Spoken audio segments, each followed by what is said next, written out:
Pessoal, tudo bem? Aqui é o André Stanley mais uma vez, depois de um hiato grande aí sem postar nada. Hoje eu vou dar uma dica de livro para vocês, uma dica bem interessante, hein? O livro que eu vou indicar hoje é esse aqui, ok? Dá só uma olhada. Alma Guerreira, do nosso amigo Alan Duff. Ok, galera? Então vamos lá.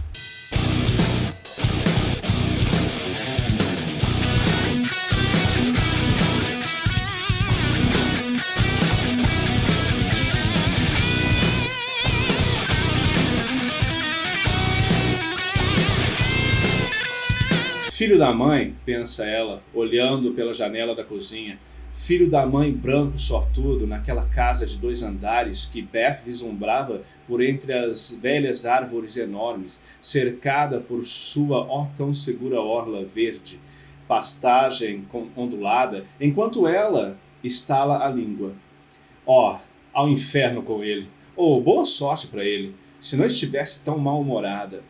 Então assim inicia Alma Guerreira, do Alan Duff. Ok, galera, esse livro aqui é uma obra trágica e emocionante, que mergulha profundamente na situação contemporânea dos povos indígenas da Nova Zelândia. Ele foi publicado em 1990 e o livro se destaca pela sua realidade, né? Ele mostra de uma forma bem realista e crua a dramática vida dos maoris em um subúrbio neozelandês, e ele faz isso de uma forma inovadora e brilhante. Antes de mais nada, eu gostaria de dizer como que esse livro chegou até mim, como é que eu me deparei com ele.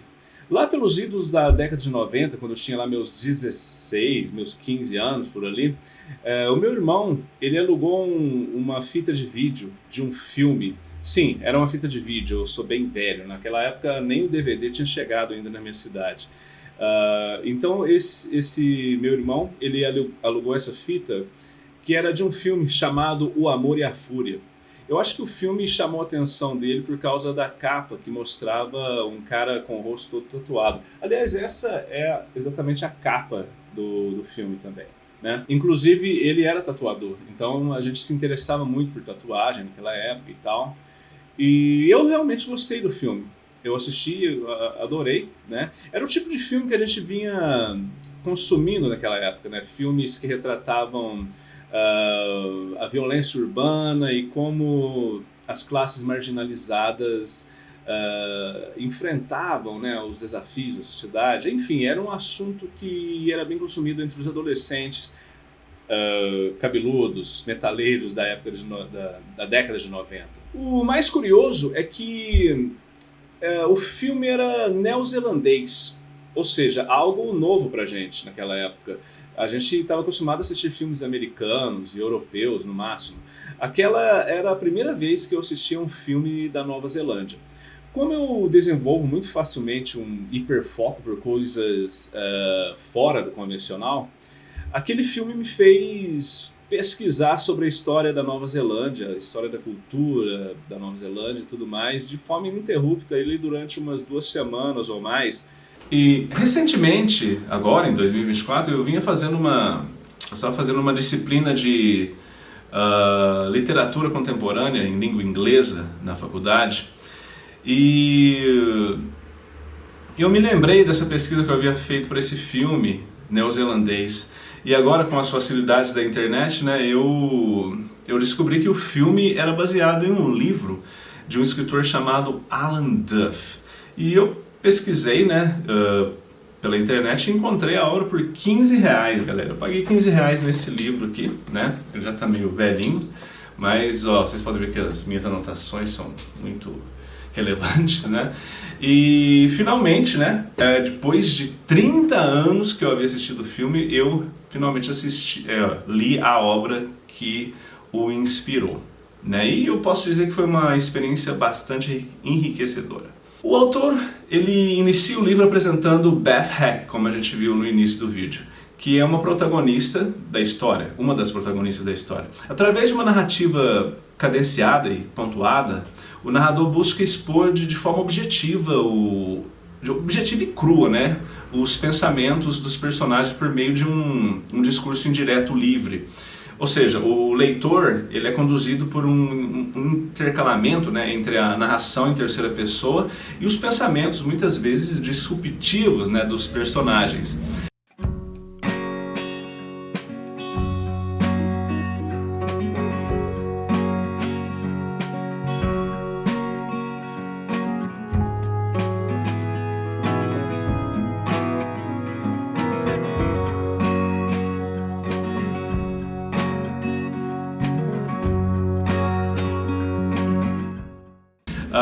Isso proporciona uma visão abrangente e esclarecedora sobre como essas pessoas compartilhavam suas visões de mundo umas com as outras e como as mentalidades dessas pessoas se encontravam inseridas em um mecanismo colonial que ainda teimava em permanecer e que permanece até hoje, se a gente for ver em todos os países que foram colonizados. Tem um professor chamado Christian Guttler, que ele é da Universidade de Nice, da França, e ele enxerga esse romance, Alma Guerreira, como uma tentativa de criar uma linguagem que refletisse a experiência única de ser um maori que falava inglês na década de 1980. O livro se passa ali no final da década de 80, mais exatamente em 1990, né? E a gente pode ver isso nas escolhas lexicais do autor. Ele usa uma linguagem extremamente coloquial, como se ele quisesse reproduzir em seu texto a forma oral como aquelas comunidades maori se comunicavam entre eles, né?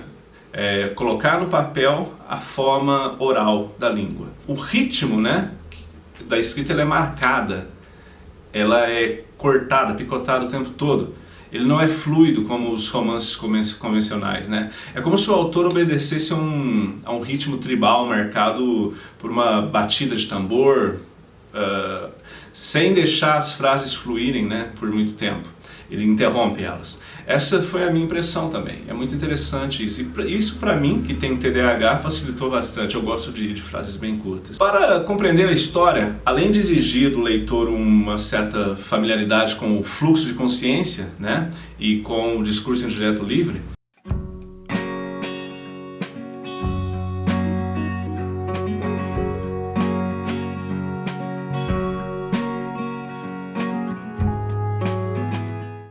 é interessante que o leitor também tenha algumas referências históricas sobre a Nova Zelândia, sobre a história da Nova Zelândia, né? E sobre, principalmente sobre o colonialismo europeu na Nova Zelândia e a reclusão pela qual os maoris foram submetidos, sendo ali relegados aos subúrbios das cidades grandes que vinham se desenvolvendo muito rápido. E eles acabavam ficando naqueles subúrbios bem isolados da cidade, né? As cidades que estavam sendo dominadas pelos Paquehas. Quem são os Paquehas? São, como os maoris chamam, os homens brancos, né? Na década de 70, muitos maoris saíram às ruas para exigir equidade, né, do governo. Por que eles tinham que ficar naquela situação, sendo que eles eram os habitantes originais daquela ilha? E isso culminou com a famosa Marcha Maori de março de 1975, que foi liderada pela Vina Cooper, uma ativista bem importante para os maoris. A luta dessa geração de militantes da causa maori gerou uma euforia entre as camadas minoritárias da Nova Zelândia, dando início a um chamado renascimento da cultura maori.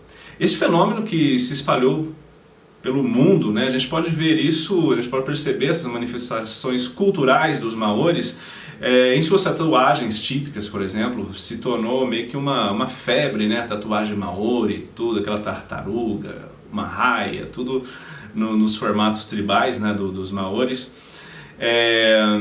A haka, que é uma dança guerreira, né, um estilo de dança para afugentar os inimigos, que ela é performada antes de cada jogo de rugby, né, da seleção, tanto da feminina, as Black Ferns, quanto da masculina, os All Blacks, né?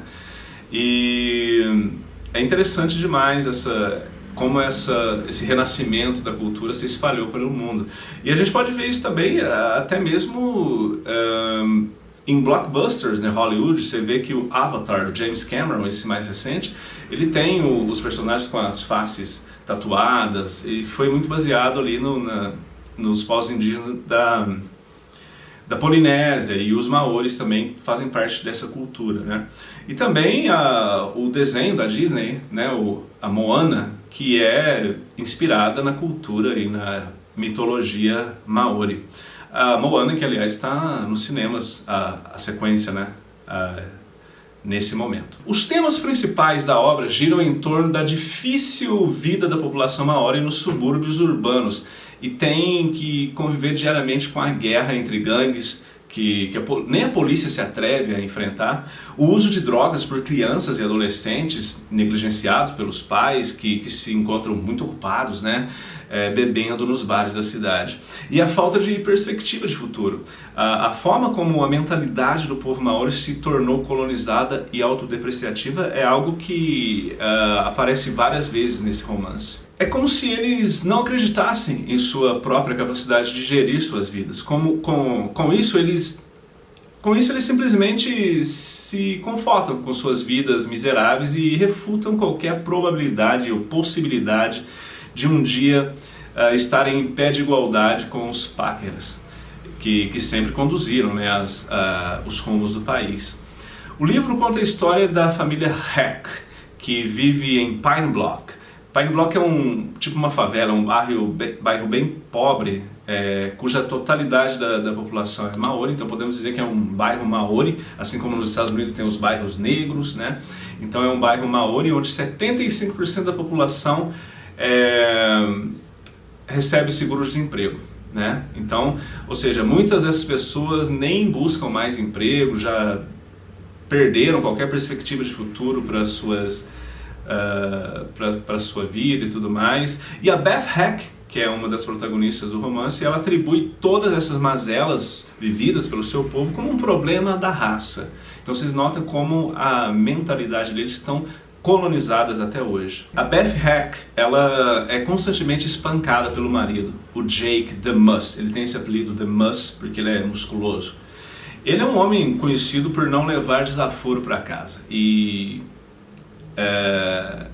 ele constantemente está se envolvido em brigas. Às vezes ele causa as brigas, né, por motivos mais significantes, e as limitações lexicais do Jake Heck são muito nítidas no romance. Ele simplesmente não consegue problematizar as suas escolhas e suas ações. A violência acaba se tornando seu melhor canal de comunicação, vamos dizer assim.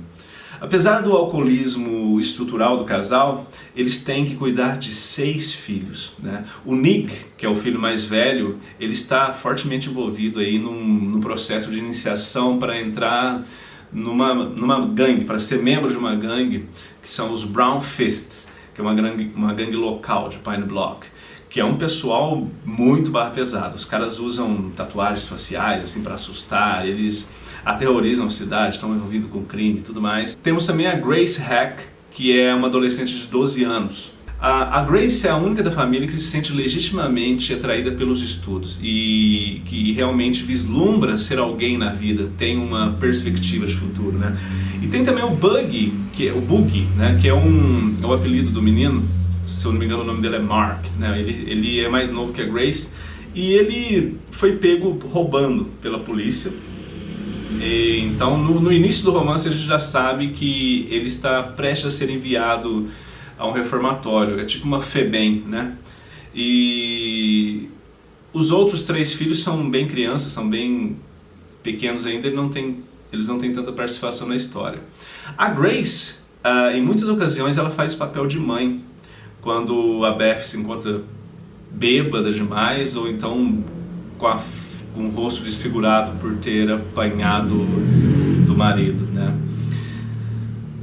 Outro personagem que aparece aí com certa frequência é o Toot, o melhor amigo da Grace. Ele vive em uma carcaça de carro abandonado na rua, em frente à casa dos pais dele. Os pais dele são viciados em droga, então ele nem liga pra ele. Então ele fica ali naquela carcaça de carro, que é ali a casa dele. Quase me esqueci dos Trumbers, porque os Trumbers são uma família Paquerá, né? Como a gente viu lá na citação no início do vídeo. Eles têm uma casa que dá para ser vista pela janela da cozinha dos Heck, né?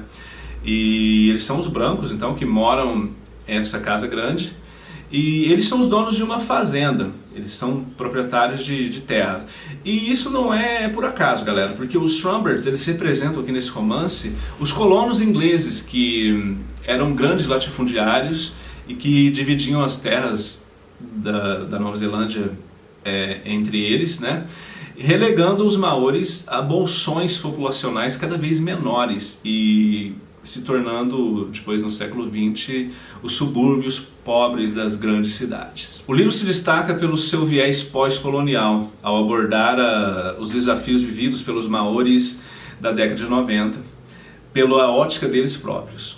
Afinal, os personagens Paquerás, que eu mencionei há pouco, que contrastam com os maoris, né, os Trumbers, eles nem nome têm. Por exemplo, para você ter uma ideia, a Beth Heck, ela se refere ao pai dessa família como o merda do senhor branco Trumbert. Então eles nem são importantes aqui, ou seja, o ponto de vista é totalmente dos maoris. O romance pode ser visto como uma tragédia contemporânea.